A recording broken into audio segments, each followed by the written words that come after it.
மனோஜ் பாரதிராஜா அவருடைய நண்பர் அவர் என்கிட்ட ஒரு ரகசியம் சொன்னாரு, இது யாருக்குமே தெரியாது, வெளியே சொல்ல வேண்டாம் அப்படின்னு சொன்னாரு. நான் கூட ரொம்ப பதறி போயிட்டேன். அப்பவே அவர்கிட்ட கேட்டேன், அவரு பெருசா எடுத்துக்கல அப்படிங்கிற மாதிரி ஒரு உண்மைய உடைச்சு பேசியிருக்காரு. மனோஜ் பாரதிராஜா அவருடைய இறுதி ஊர்வலம், இறுதி சடங்குக்கான வேலைகள் எல்லாம் நடந்துகிட்டு இருக்கு. அந்த வகையில நிறைய பிரபலங்கள் பேட்டி கொடுத்துட்டு இருக்காங்க. அப்படித்தான் மனோஜ் பாரதிராஜா அவருடைய நண்பர் ஒரு பேட்டியை கொடுத்திருக்காரு. அந்த பேட்டியில அவரு சொல்லும் போது, என்னோட பிறந்த நாள் பார்ட்டி வச்சிருந்தோம். அப்ப மனோஜ் அவர் வந்திருந்தாரு. சார் கிட்ட நான் பேசும்போது ரொம்ப நல்லா பேசுவேன். அப்பதான் அவரு கால் காமிச்சு என்கிட்ட ஒரு சில விஷயங்கள் சொன்னாரு. எனக்கு இந்த மாதிரி கிட்னில ப்ராப்ளம் இருக்கு அப்படின்னு சொன்னாரு. எதுவா இருந்தா என்ன, நாமெல்லாம் பாத்துக்கலாம் அப்படிங்கிற மாதிரி அவர் சொல்லுவாரு. நான் ரொம்ப பதறி போயிட்டு, என்ன சார் சொல்லிட்டு இருக்கீங்க, இதெல்லாம் ரொம்ப கஷ்டமான விஷயம், ட்ரீட்மெண்ட் எடுங்க, ஸ்டார்டிங்லயே நல்லா பாத்துக்கிறது தான் நல்லது, உங்களுக்கு இந்த டைம்ல ரெஸ்ட் வேணும்னு நான் சொன்னேன். ஆனா அவர் என்கிட்ட சொன்னது, தயவு செஞ்சு வெளியே ஏதோ சொல்ல வேண்டாம், படம் நல்லா பண்ணணும், எனக்கு படம் நல்லா போகணுங்கிறது தான் ஆசை,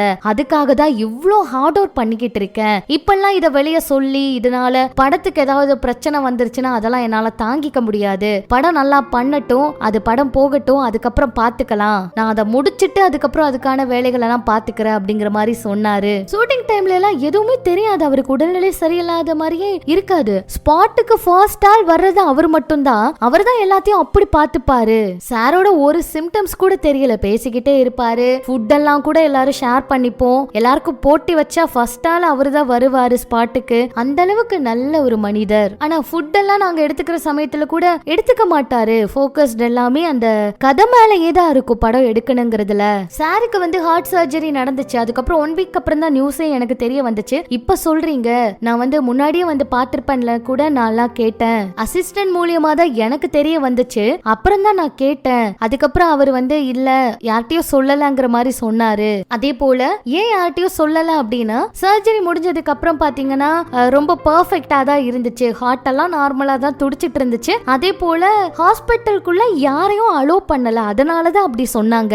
அவரோட இருந்த அந்த ஒரு நல்ல பாண்டிங்க என்னால எப்பவுமே அழிக்க முடியாது. அவருக்கு ஸ்ட்ரெஸ் எல்லாம் இருக்கும் தான், நானும் சில டைம் கேட்டிருக்கேன். சீன் பத்தி யோசிச்சுட்டு இருக்கேன், நாளைக்கு என்ன பண்ணலான்னு அப்படிங்கிற மாதிரி சொல்லி முடிச்சிருவாரு. ஒரு அப்பா பையன் இப்படி இருக்காங்க அப்படின்னு நேர்ல பார்த்து எங்களுக்கெல்லாம் பொறாமையா இருக்கும். பாரதிராஜா சாரும் அவரும் பேசுறது பண்ணிக்கிறதெல்லாம் பார்த்தா அவ்வளவு பொறாமையா இருக்கும், அவ்வளவு அன்பு அவங்களுக்குள்ள அப்படிங்கிற மாதிரி பேசியிருக்காரு. அதே போல மனோஜ் அவருக்கு ஃபேமிலி மேலதான் அவ்வளவு லவ் இருக்குங்க. ஒரு நாள் கேப் கிடைச்சாலுமே நான் வீட்டுக்கு போய் பிள்ளைங்களை எல்லாம் பார்த்துட்டு வந்துடுறேன்னு சொல்லி வேகமா போயிருவாரு. அவ்வளவு அன்போட இருக்க ஒருத்தர். குடும்பம் தான் அவருக்கு எல்லாமே. அந்த அளவுக்கு லவ்வோட இருந்தாரு. எவ்வளவு அன்போட இருந்திருப்பாங்க. இன்னைக்கு அவங்களெல்லாம் என்னால ஃபேஸ் பண்ண முடியல மேம். அதுக்கப்புறம் பொண்ணுங்க எல்லாம் அழுதுட்டு இருக்கிறத பார்க்கும்போது ரொம்ப வேதனையா இருந்துச்சு. இவங்கள எப்படி ஆறுதல் சொல்றதுன்னு எனக்கு தெரியல, நானே ரொம்ப கதறி அழுதன்னு அந்த நண்பர் பல உண்மைகளை சொல்லி இருந்தாருங்க. இந்த பேட்டியை பார்த்த நிறைய பேர் ரொம்ப உடைஞ்சு போய் நிறைய கருத்துக்களை பதிவிட்டு இருக்காங்க. நம்ம சார்பாகவும் ஆறுதலை தெரிவிச்சுக்கலாம்.